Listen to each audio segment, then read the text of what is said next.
श्री अष्टलक्ष्मी ध्यानम् द्विभुजां च द्विनेत्रां च साभयां वरदान्वितां पुष्पमालाधरां देवीं अम्बुजासनसंस्थितां पुष्पतोरणसंयुक्तां प्रभामण्डलमण्डितां सर्वलक्षणसंयुक्तां सर्वाभरणभूषितां पीताम्बरधरां देवीं मुकुटीचारुबन्धनां सौन्दर्यनिलयां शक्तिम् आदिलक्ष्मीमहं भजे। जटामुकुटसंयुक्तां स्थिरासनसमन्विताम् अभयं कटकं चैव पूर्णकुम्भं करद्वये कञ्चुकं सन्नवीतं च मौक्तिकं चापि धारिणीं दीपचामरहस्ताभिः सेवितां पार्श्वयोर्द्वयोः बालसेनानि सङ्काशां करुणापूरिताननां महाराज्ञीं च सन्तान लक्ष्मीमिष्टार्थसिद्धये चतुर्भुजां महालक्ष्मीं गजयुग्मसुपूजितां पद्मपत्राभनयनां वराभयकरोज्ज्वलाम् ऊर्ध्वं करद्वये चाब्जं दधतीं शुक्लवस्त्रकं पद्मासने सुखासीनां गजलक्ष्मीमहं भजे। किरीटमुकुटोपेतां स्वर्णवर्णसमन्वितां सर्वाभरणसंयुक्तां सुखासनसमन्वितां परिपूर्णं च कुम्भं च दक्षिणेन करेण तु चक्रं बाणं च ताम्बूलं तदा वामकरेण तु शङ्खं पद्मं च चापं च कुण्डिकामपि धारिणीं सकञ्चुकस्तनीं ध्यायेत् धनलक्ष्मीं मनोहरां वरदाभयसंयुक्तां किरीटमुकुटोज्ज्वलाम् अम्बुजं चेक्षुशालिं च कदम्बफलद्रोडिकां पङ्कजं चाष्टहस्तेषु दधानां शुक्लरूपिणीं कृपामूर्तिं जटाजूटां सुखासनसमन्वितां सर्वालङ्कारसंयुक्तां सर्वाभरणभूषितां मदमत्तां मनोहारी रूपां धान्यश्रियं भजे। अष्टबाहुयुतां देवीं सिंहासनवरस्थितां सुखासनां सुकेशीं च किरीटमुकुटोज्ज्वलां श्यामाङ्गीं कोमलाकारां सर्वाभरणभूषितां खड्गं पाशं तदा चक्रमभयं सव्यहस्तके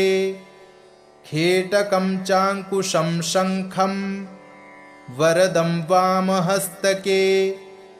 राजरूपधरां शक्तिं प्रभासौन्दर्यशोभितां हंसारूढां स्मरेद्देवीं विजयां विजयप्रदे अष्टबाहुयुतां लक्ष्मीं सिंहासनवरस्थितां तप्तकाञ्चनसङ्काशां किरीटमुकुटोज्ज्वलां स्वर्णकञ्चुकसंयुक्तां सन्नवीततरां शुभाम् अभयं वरदं चैव भुजयोः सव्यवामयोः चक्रं शूलं च बाणं च शङ्खं चापं कपालकं दधतीं धैर्यलक्ष्मीं च नवतालात्मिकां भजे। चतुर्भुजां द्विनेत्रां च वराभयकरान्विताम् अब्जद्वयकरां भोजाम् अम्बुजासनसंस्थितां ससुवर्णघटोराभ्यां प्लाव्यमानां महाश्रियं सर्वाभरणशोभाण्यां शुभ्रवस्त्रोत्तरीयकां चामरग्रहनारिभिः सेवितां पार्श्वयोर्द्वयोः आपादलम्बिवसनां करण्डमुकुटां भजे। द्विभुजां च द्विनेत्रां च साभयां वरदान्वितां पुष्पमालाधरां देवीम् अम्बुजासनसंस्थितां पुष्पतोरणसंयुक्तां प्रभामण्डलमण्डितां सर्वलक्षणसंयुक्तां सर्वाभरणभूषितां पीताम्बरधरां देवीं मुकुटीचारुबन्धनां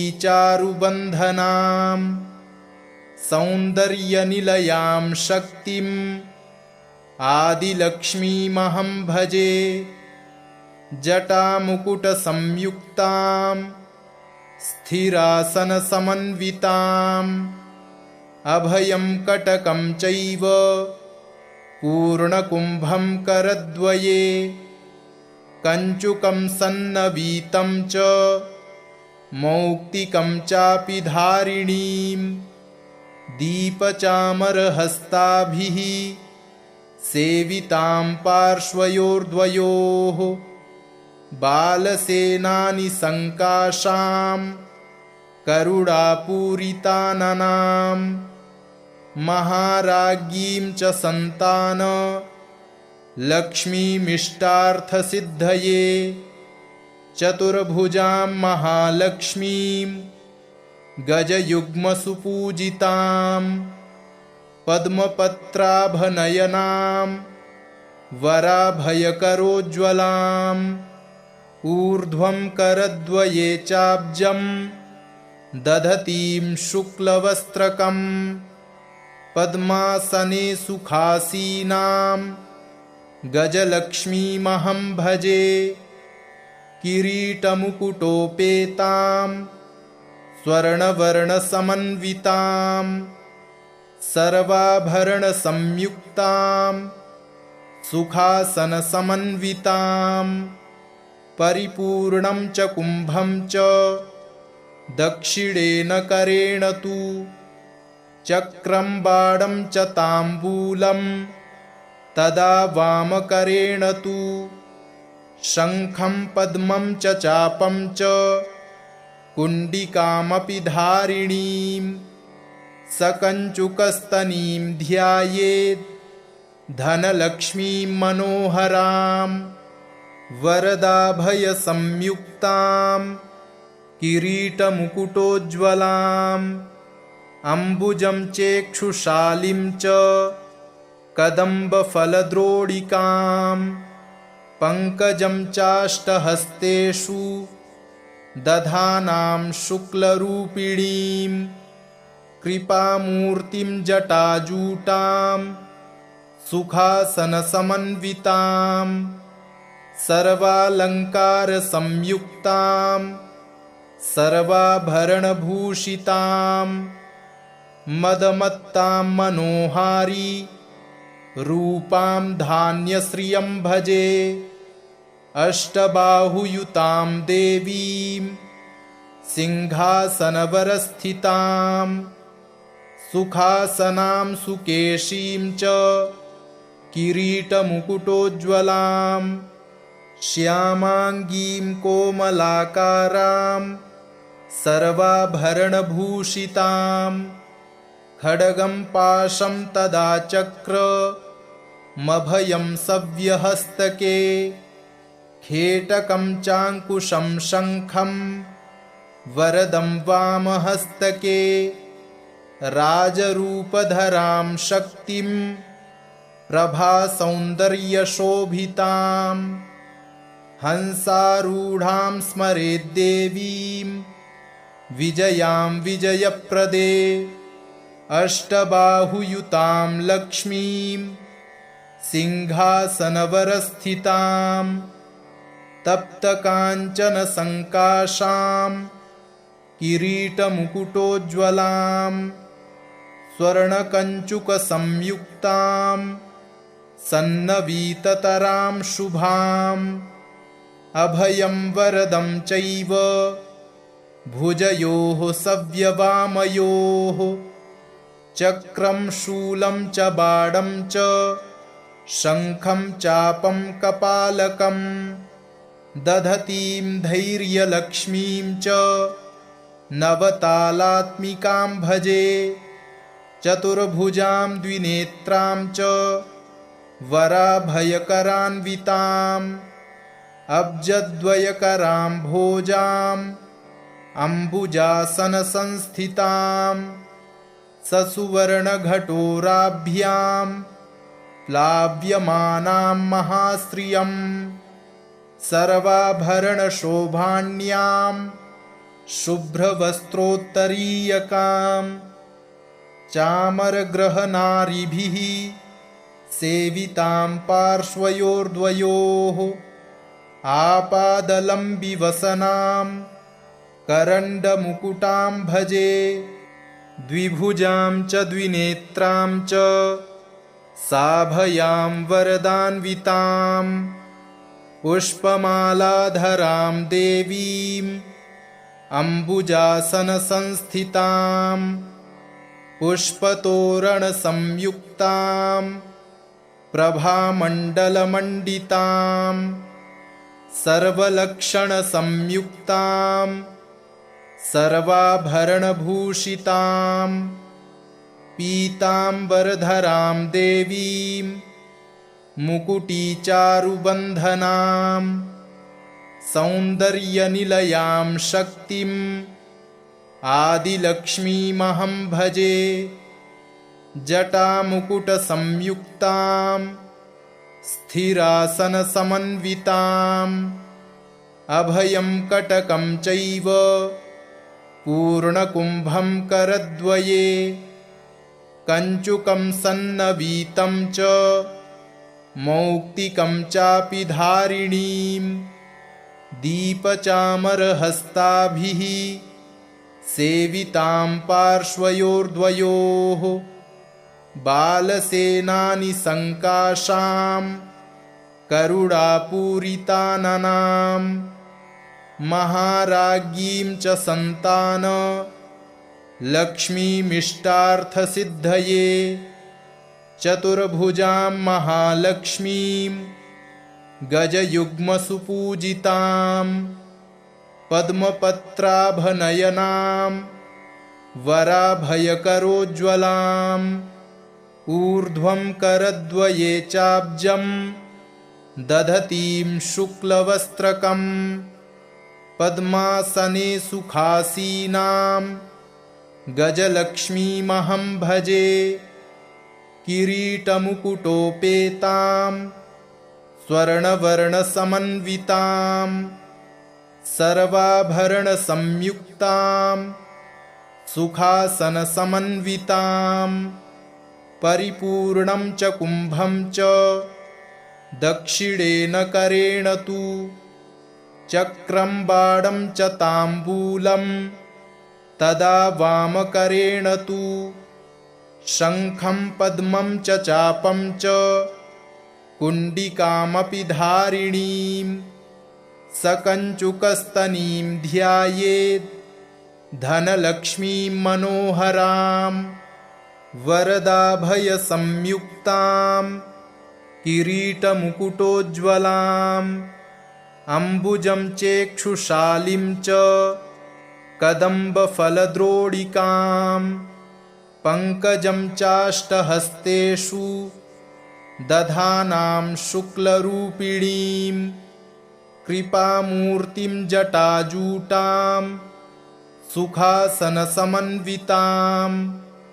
सर्वालङ्कारसंयुक्तां सर्वाभरणभूषितां मदमत्तां मनोहारी रूपां धान्यश्रियं भजे अष्टबाहुयुतां देवीं सिंहासनवरस्थितां सुखासनां सुकेशीं च किरीटमुकुटोज्ज्वलां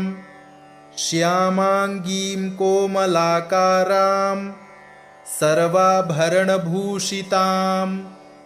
खड्गं पाशं तदा चक्रमभयं सव्यहस्तके खेटकं चाङ्कुशं शङ्खं वरदं वामहस्तके राजरूपधरां शक्तिं प्रभासौन्दर्यशोभितां हंसारूढां स्मरेद्देवीं विजयां विजयप्रदे अष्टबाहुयुतां लक्ष्मीं सिंहासनवरस्थितां तप्तकाञ्चनसङ्काशां किरीटमुकुटोज्ज्वलां स्वर्णकञ्चुकसंयुक्तां सन्नवीततरां शुभाम् अभयं वरदं चैव भुजयोः सव्यवामयोः चक्रं शूलं च बाणं च शङ्खं चापं कपालकं दधतीं धैर्यलक्ष्मीं च नवतालात्मिकां भजे चतुर्भुजां द्विनेत्रां च वराभयकरान्विताम् अब्जद्वयकरां भोजाम् अम्बुजासनसंस्थितां ससुवर्णघटोराभ्यां प्लाव्यमानां महाश्रियं सर्वाभरणशोभाण्यां शुभ्रवस्त्रोत्तरीयकां चामरग्रहनारिभिः सेवितां पार्श्वयोर्द्वयोः आपादलम्बिवसनां करण्डमुकुटां भजे द्विभुजां च द्विनेत्रां च साभयां वरदान्वितां पुष्पमालाधरां देवीं अम्बुजासनसंस्थितां पुष्पतोरणसंयुक्तां प्रभामण्डलमण्डितां सर्वलक्षणसंयुक्तां सर्वाभरणभूषितां पीताम्बरधरां देवीं मुकुटीचारुबन्धनां सौन्दर्यनिलयां शक्तिम् आदिलक्ष्मीमहं भजे जटामुकुटसंयुक्तां स्थिरासनसमन्विताम् अभयं कटकं चैव पूर्णकुम्भं करद्वये कञ्चुकं सन्नवीतं च मौक्तिकं चापि धारिणीं दीपचामरहस्ताभिः सेवितां पार्श्वयोर्द्वयोः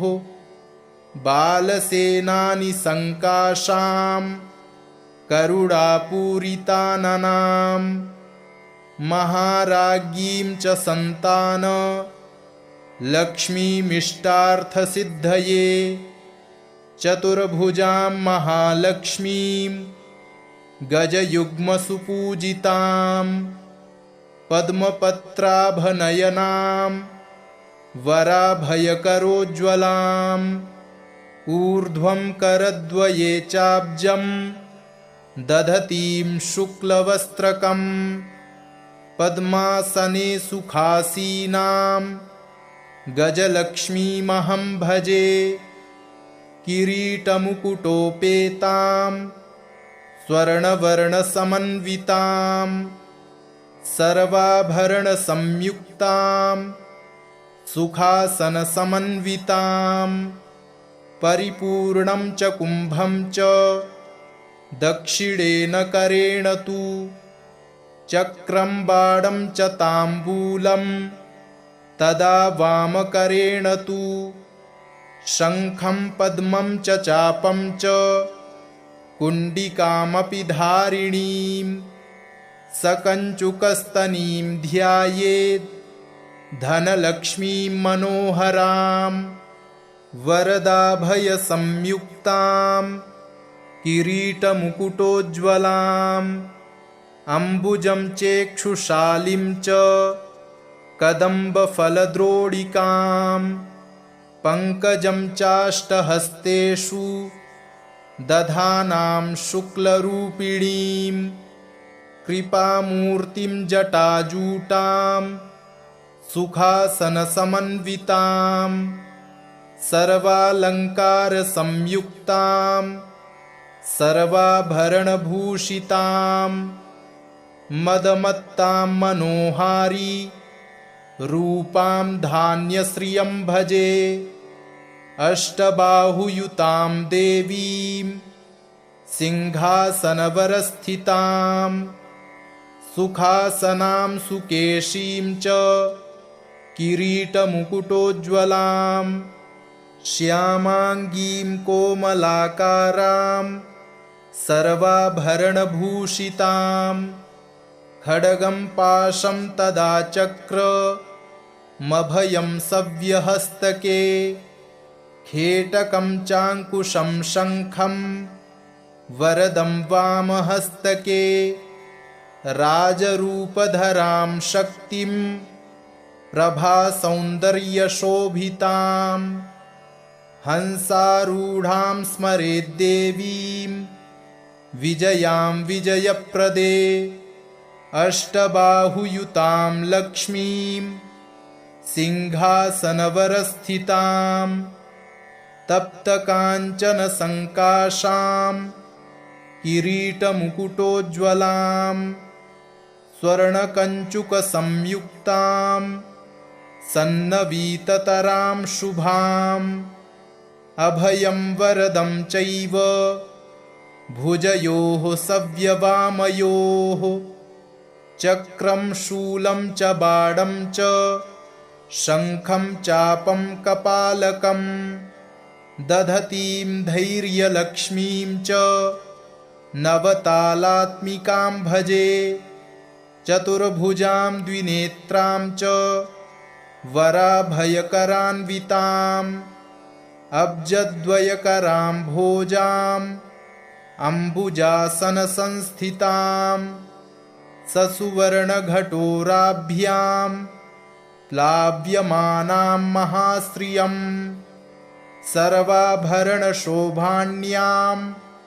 शुभ्रवस्त्रोत्तरीयकां चामरग्रहनारिभिः सेवितां पार्श्वयोर्द्वयोः आपादलम्बिवसनां करण्डमुकुटां भजे द्विभुजां च द्विनेत्रां च साभयां वरदान्वितां पुष्पमालाधरां देवीं अम्बुजासनसंस्थितां पुष्पतोरणसंयुक्तां प्रभामण्डलमण्डितां सर्वलक्षणसंयुक्तां सर्वाभरणभूषितां पीताम्बरधरां देवीं मुकुटीचारुबन्धनां सौन्दर्यनिलयां शक्तिम् आदिलक्ष्मीमहं भजे जटामुकुटसंयुक्तां स्थिरासनसमन्विताम् अभयं कटकं चैव पूर्णकुम्भं करद्वये कञ्चुकं सन्नवीतं च मौक्तिकं चापि धारिणीं दीपचामरहस्ताभिः सेवितां पार्श्वयोर्द्वयोः बालसेनानि सङ्काशां करुणापूरिताननां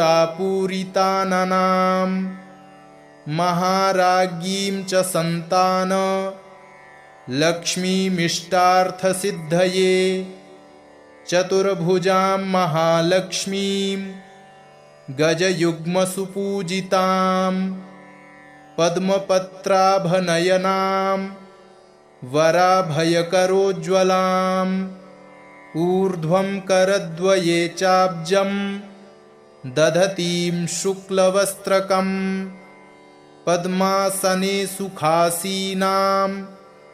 गजलक्ष्मीमहं भजे किरीटमुकुटोपेतां स्वर्णवर्णसमन्वितां सर्वाभरणसंयुक्तां सुखासनसमन्वितां परिपूर्णं च कुम्भं च दक्षिणेन करेण तु चक्रं बाणं च ताम्बूलं तदा वामकरेण तु शङ्खं पद्मं च चापं च कुण्डिकामपि धारिणीं सकञ्चुकस्तनीं ध्यायेत् धनलक्ष्मीं मनोहरां वरदाभयसंयुक्तां किरीटमुकुटोज्ज्वलाम् अम्बुजं चेक्षुशालिं च कदम्बफलद्रोडिकां पङ्कजं चाष्टहस्तेषु दधानां शुक्लरूपिणीं कृपामूर्तिं जटाजूटां सुखासनसमन्वितां सर्वालङ्कारसंयुक्तां सर्वाभरणभूषितां मदमत्तां मनोहारी रूपां धान्यश्रियं भजे अष्टबाहुयुतां देवीं सिंहासनवरस्थितां सुखासनां सुकेशीं च किरीटमुकुटोज्ज्वलां श्यामाङ्गीं कोमलाकारां सर्वाभरणभूषितां खड्गं पाशं तदा चक्रमभयं सव्यहस्तके खेटकं चाङ्कुशं शङ्खं वरदं वामहस्तके राजरूपधरां शक्तिं प्रभासौन्दर्यशोभितां हंसारूढां स्मरेद्देवीं विजयां विजयप्रदे अष्टबाहुयुतां लक्ष्मीं सिंहासनवरस्थितां तप्तकाञ्चनसङ्काशां किरीटमुकुटोज्ज्वलां स्वर्णकञ्चुकसंयुक्तां सन्नवीततरां शुभाम् अभयं वरदं चैव भुजयोः सव्यवामयोः चक्रं शूलं च बाणं च शङ्खं चापं कपालकं दधतीं धैर्यलक्ष्मीं च नवतालात्मिकां भजे चतुर्भुजां द्विनेत्रां च वराभयकरान्विताम् अब्जद्वयकरां भोजाम् अम्बुजासनसंस्थितां ससुवर्णघटोराभ्यां प्लाव्यमानां महाश्रियं सर्वाभरणशोभाण्यां शुभ्रवस्त्रोत्तरीयकां चामरग्रहनारिभिः सेवितां पार्श्वयोर्द्वयोः आपादलम्बिवसनां करण्डमुकुटां भजे द्विभुजां च द्विनेत्रां च साभयां वरदान्वितां पुष्पमालाधरां देवीं अम्बुजासनसंस्थितां पुष्पतोरणसंयुक्तां प्रभामण्डलमण्डितां सर्वलक्षणसंयुक्तां सर्वाभरणभूषितां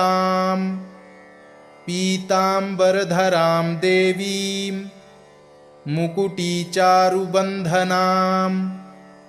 सौन्दर्यनिलयां शक्तिम् आदिलक्ष्मीमहं भजे। जटामुकुटसंयुक्तां स्थिरासनसमन्विताम् अभयं कटकं चैव पूर्णकुम्भं करद्वये कञ्चुकं सन्नवीतं च मौक्तिकं चापि धारिणीं दीपचामरहस्ताभिः सेवितां पार्श्वयोर्द्वयोः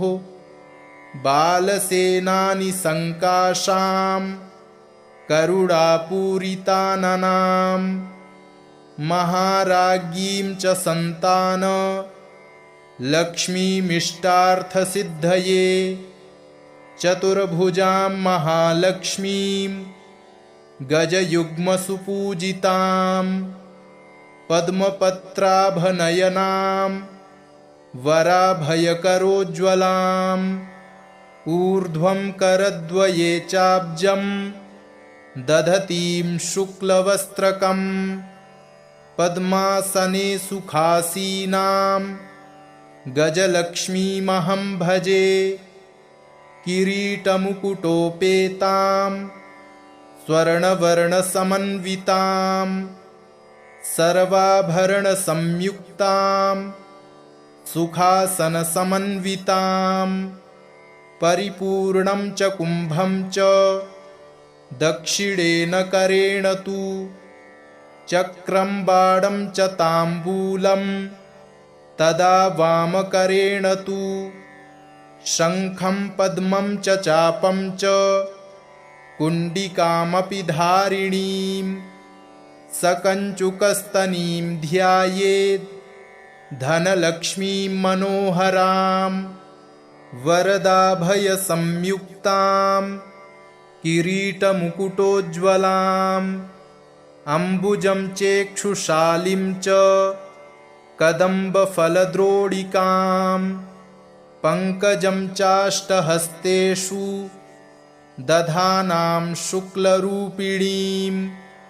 कृपामूर्तिं जटाजूटां सुखासनसमन्वितां सर्वालङ्कारसंयुक्तां सर्वाभरणभूषितां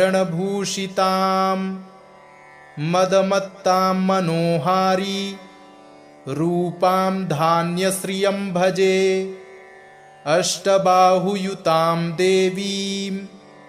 सिंहासनवरस्थितां सुखासनां सुकेशीं च किरीटमुकुटोज्ज्वलां श्यामाङ्गीं कोमलाकारां सर्वाभरणभूषितां खड्गं पाशं तदा चक्रमभयं सव्यहस्तके खेटकं चाङ्कुशं शङ्खं वरदं वामहस्तके राजरूपधरां शक्तिं प्रभासौन्दर्यशोभितां हंसारूढां स्मरेद्देवीं विजयां विजयप्रदे अष्टबाहुयुतां लक्ष्मीं सिंहासनवरस्थितां तप्तकाञ्चनसङ्काशां किरीटमुकुटोज्ज्वलां स्वर्णकञ्चुकसंयुक्तां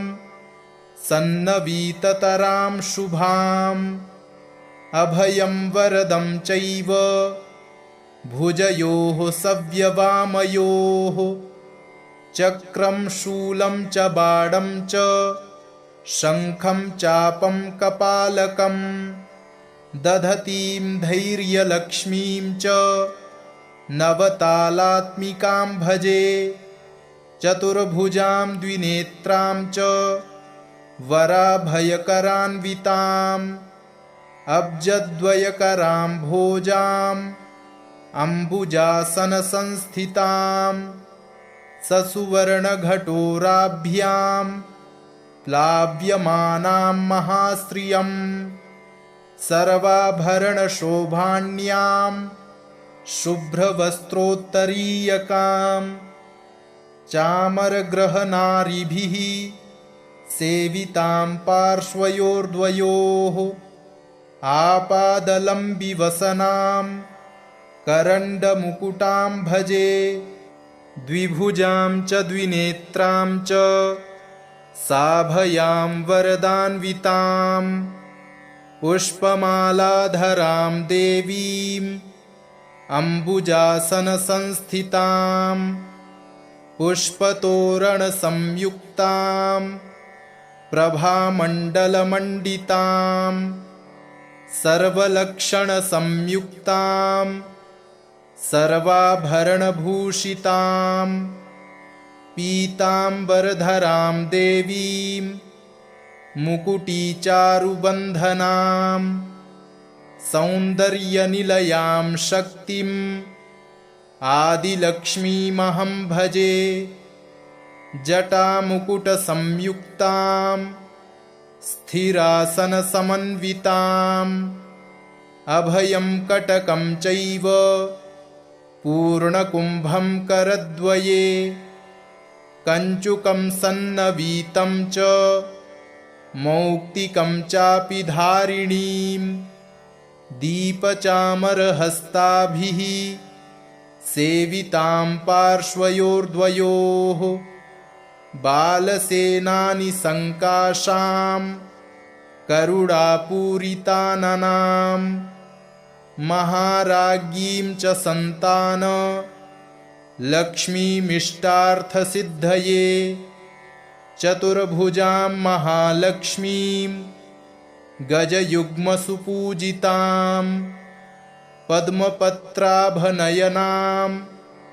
वराभयकरोज्ज्वलाम् ऊर्ध्वं करद्वये चाब्जं दधतीं शुक्लवस्त्रकं पद्मासने सुखासीनां गजलक्ष्मीमहं भजे किरीटमुकुटोपेतां स्वर्णवर्णसमन्वितां सर्वाभरणसंयुक्तां सुखासनसमन्वितां परिपूर्णं च कुम्भं च दक्षिणेन करेण तु चक्रं बाणं च ताम्बूलं तदा वामकरेण तु शङ्खं पद्मं च चापं च कुण्डिकामपि धारिणीं सकञ्चुकस्तनीं ध्यायेत् धनलक्ष्मीं मनोहरां वरदाभयसंयुक्तां किरीटमुकुटोज्ज्वलाम् अम्बुजं चेक्षुशालिं च कदम्बफलद्रोडिकां पङ्कजं चाष्टहस्तेषु दधानां शुक्लरूपिणीं कृपामूर्तिं जटाजूटां सुखासनसमन्वितां सर्वालङ्कारसंयुक्तां सर्वाभरणभूषितां मदमत्तां मनोहारी रूपां धान्यश्रियं भजे अष्टबाहुयुतां देवीं सिंहासनवरस्थितां सुखासनां सुकेशीं च किरीटमुकुटोज्ज्वलां श्यामाङ्गीं कोमलाकारां सर्वाभरणभूषितां खड्गं पाशं तदा चक्रमभयं सव्यहस्तके खेटकं चाङ्कुशं शङ्खं वरदं वामहस्तके राजरूपधरां शक्तिं प्रभासौन्दर्यशोभितां हंसारूढां स्मरेद्देवीं विजयां विजयप्रदे अष्टबाहुयुतां लक्ष्मीं सिंहासनवरस्थितां तप्तकाञ्चनसङ्काशां किरीटमुकुटोज्ज्वलां स्वर्णकञ्चुकसंयुक्तां सन्नवीततरां शुभाम् अभयं वरदं चैव भुजयोः सव्यवामयोः चक्रं शूलं च बाणं च शङ्खं चापं कपालकं दधतीं धैर्यलक्ष्मीं च नवतालात्मिकां भजे चतुर्भुजां द्विनेत्रां च वराभयकरान्विताम् अब्जद्वयकरां भोजाम् अम्बुजासनसंस्थितां ससुवर्णघटोराभ्यां प्लाव्यमानां महाश्रियं सर्वाभरणशोभाण्यां शुभ्रवस्त्रोत्तरीयकां चामरग्रहनारिभिः सेवितां पार्श्वयोर्द्वयोः आपादलम्बिवसनां करण्डमुकुटां भजे द्विभुजां च द्विनेत्रां च साभयां वरदान्वितां पुष्पमालाधरां देवीम् अम्बुजासनसंस्थितां पुष्पतोरणसंयुक्तां प्रभामण्डलमण्डितां सर्वलक्षणसंयुक्तां सर्वाभरणभूषितां पीताम्बरधरां देवीं मुकुटीचारुबन्धनां सौन्दर्यनिलयां शक्तिम्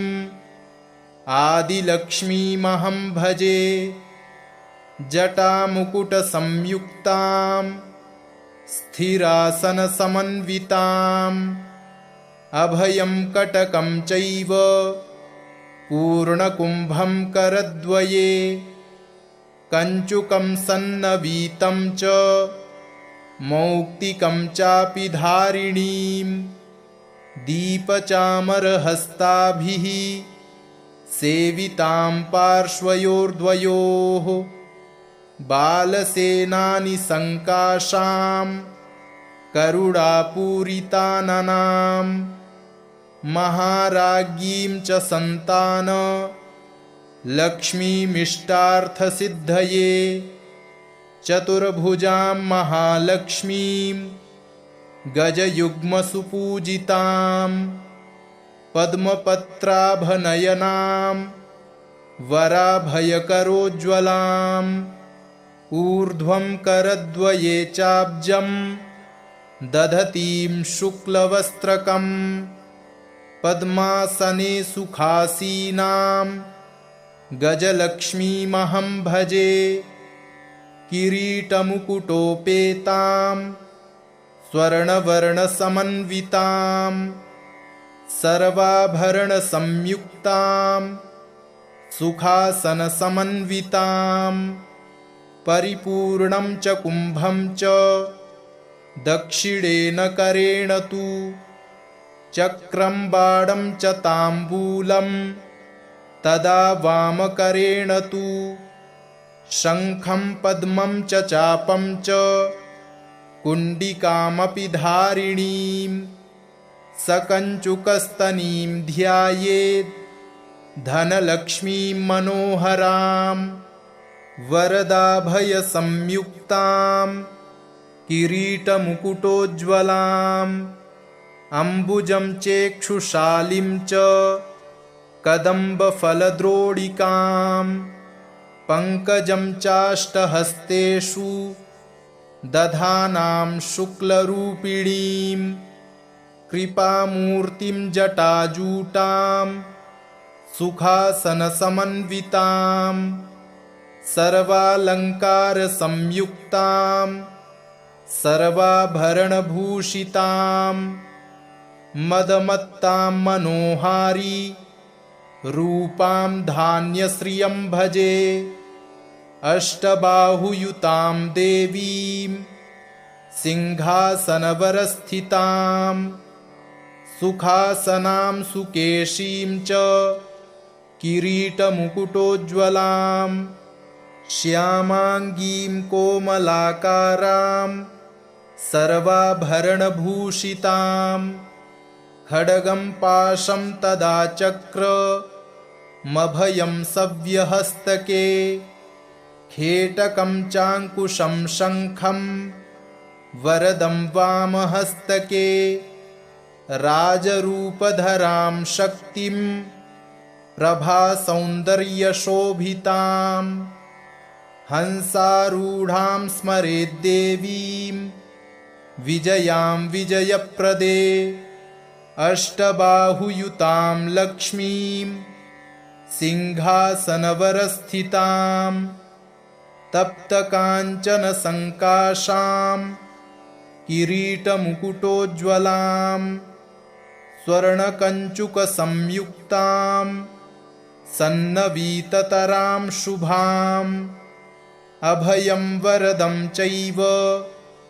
भुजयोः सव्यवामयोः चक्रं शूलं च बाणं च शङ्खं चापं कपालकं दधतीं धैर्यलक्ष्मीं च नवतालात्मिकां भजे चतुर्भुजां द्विनेत्रां च वराभयकरान्विताम् अब्जद्वयकरां भोजाम् अम्बुजासनसंस्थितां ससुवर्णघटोराभ्यां प्लाव्यमानां महाश्रियं सर्वाभरणशोभाण्यां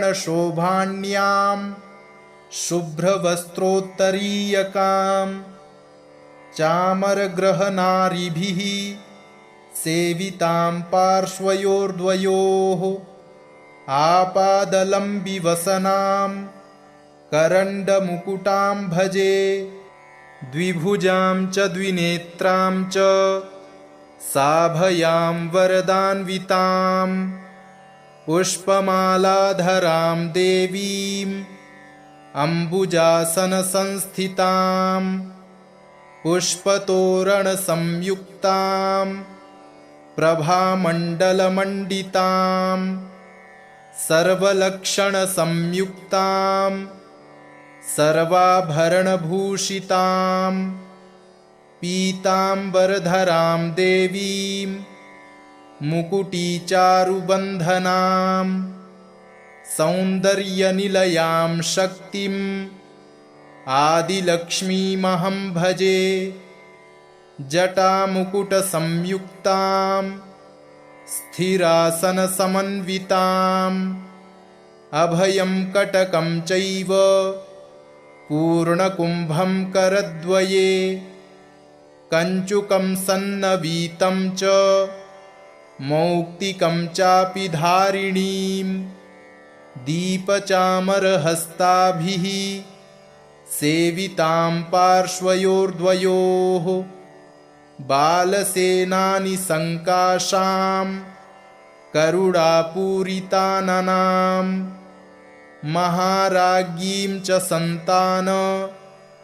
लक्ष्मीमिष्टार्थसिद्धये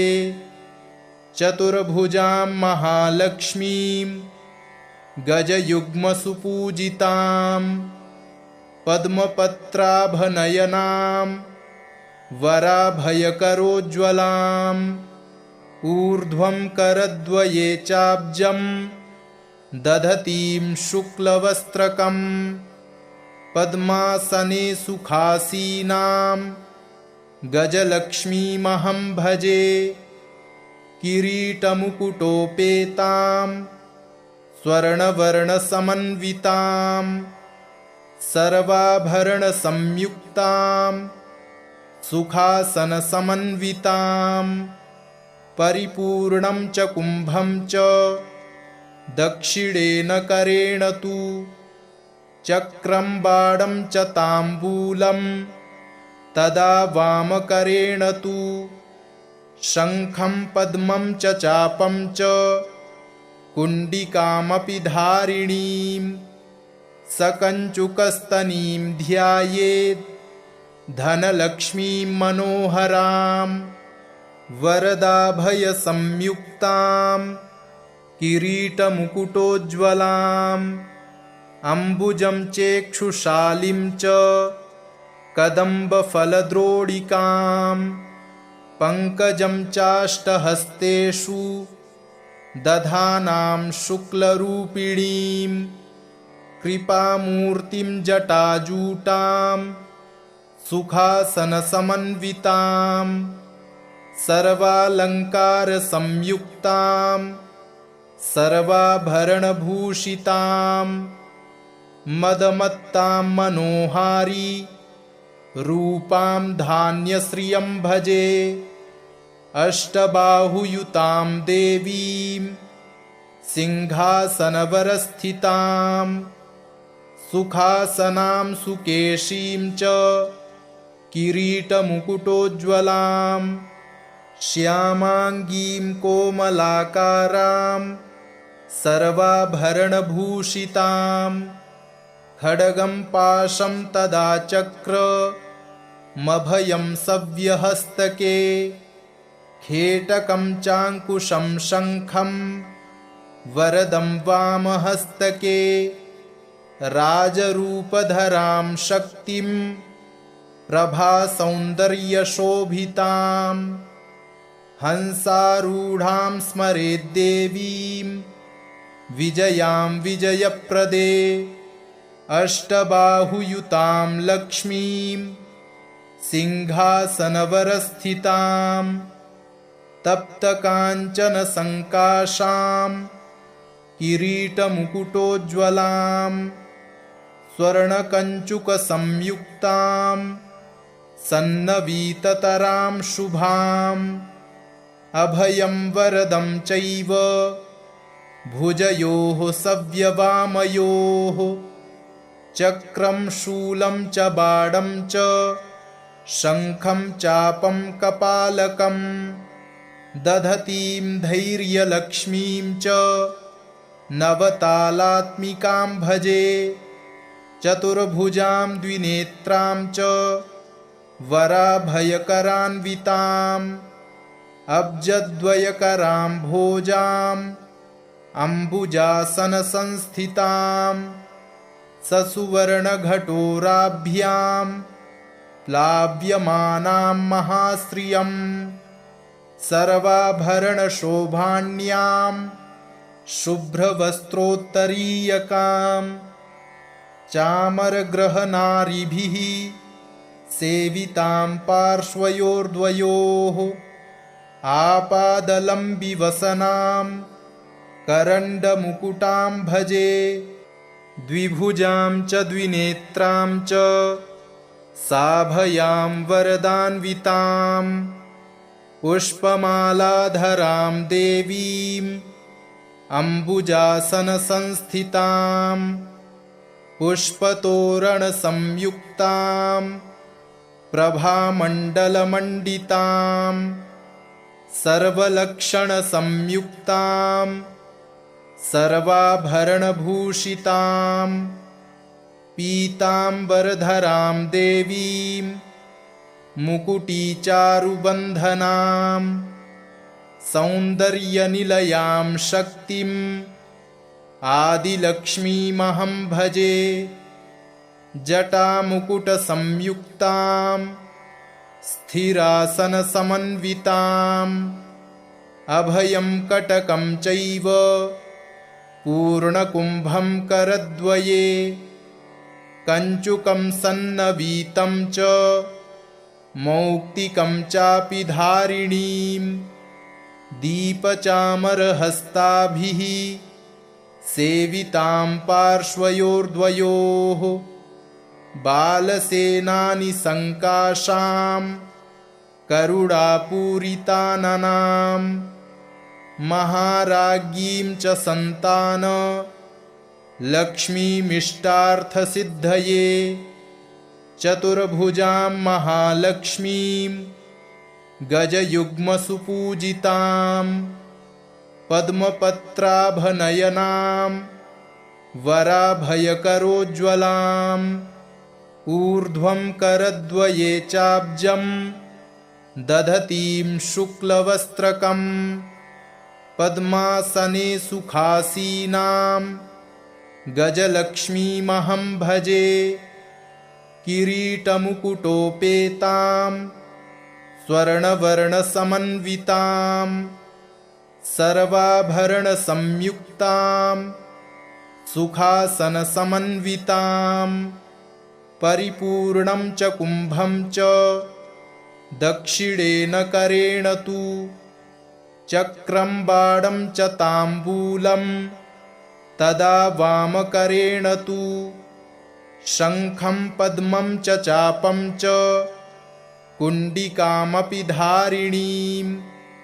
सकञ्चुकस्तनीं ध्यायेत् धनलक्ष्मीं मनोहरां वरदाभयसंयुक्तां किरीटमुकुटोज्ज्वलाम् अम्बुजं चेक्षुशालिं च कदम्बफलद्रोडिकां पङ्कजं चाष्टहस्तेषु दधानां शुक्लरूपिणीं कृपामूर्तिं जटाजूटां सुखासनसमन्वितां सर्वालङ्कारसंयुक्तां सर्वाभरणभूषितां मदमत्तां मनोहारी रूपां धान्यश्रियं भजे अष्टबाहुयुतां देवीं सिंहासनवरस्थितां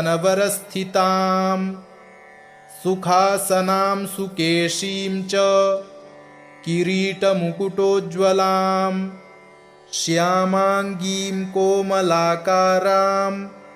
सर्वाभरणभूषितां खड्गं पाशं तदा चक्रमभयं सव्यहस्तके खेटकं चाङ्कुशं शङ्खं वरदं वामहस्तके राजरूपधरां शक्तिं प्रभासौन्दर्यशोभितां हंसारूढां स्मरेद्देवीं विजयां विजयप्रदे अष्टबाहुयुतां लक्ष्मीं सिंहासनवरस्थितां तप्तकाञ्चनसङ्काशां किरीटमुकुटोज्ज्वलां स्वर्णकञ्चुकसंयुक्तां सन्नवीततरां शुभाम् अभयं वरदं चैव भुजयोः सव्यवामयोः चक्रं शूलं च बाणं च शङ्खं चापं कपालकं दधतीं धैर्यलक्ष्मीं च नवतालात्मिकां भजे चतुर्भुजां द्विनेत्रां च वराभयकरान्विताम् अब्जद्वयकरां भोजाम्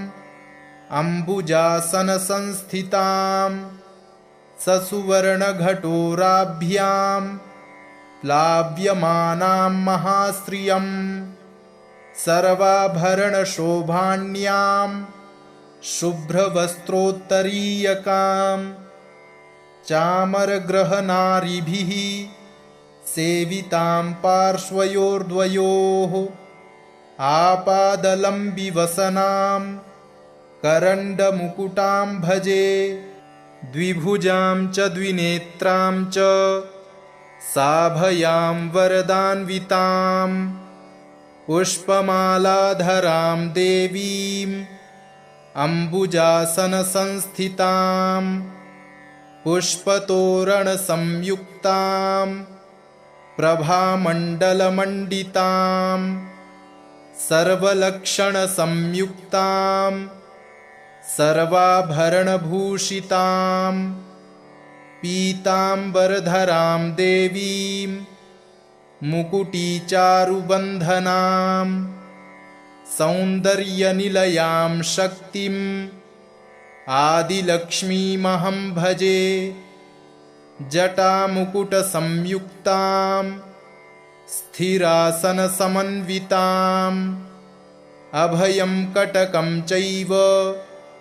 पूर्णकुम्भं करद्वये कञ्चुकं सन्नवीतं च मौक्तिकं चापि धारिणीं दीपचामरहस्ताभिः सेवितां पार्श्वयोर्द्वयोः बालसेनानि सङ्काशां करुणापूरिताननां महाराज्ञीं च सन्तान लक्ष्मीमिष्टार्थसिद्धये चतुर्भुजां महालक्ष्मीं गजयुग्मसुपूजितां पद्मपत्राभनयनां वराभयकरोज्ज्वलाम् ऊर्ध्वं करद्वये चाब्जं दधतीं शुक्लवस्त्रकं पद्मासने सुखासीनां गजलक्ष्मीमहं भजे किरीटमुकुटोपेतां स्वर्णवर्णसमन्वितां सर्वाभरणसंयुक्तां सुखासनसमन्वितां परिपूर्णं च कुम्भं च दक्षिणेन करेण तु चक्रं बाणं च ताम्बूलं तदा वामकरेण तु शङ्खं पद्मं च चापं च कुण्डिकामपि धारिणीं सकञ्चुकस्तनीं ध्यायेत् धनलक्ष्मीं मनोहरां वरदाभयसंयुक्तां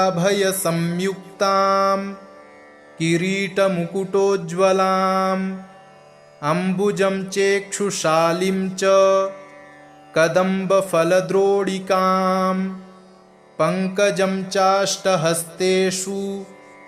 दधानां शुक्लरूपिणीं कृपामूर्तिं जटाजूटां सुखासनसमन्वितां सर्वालङ्कारसंयुक्तां सर्वाभरणभूषितां मदमत्तां मनोहारी रूपां धान्यश्रियं भजे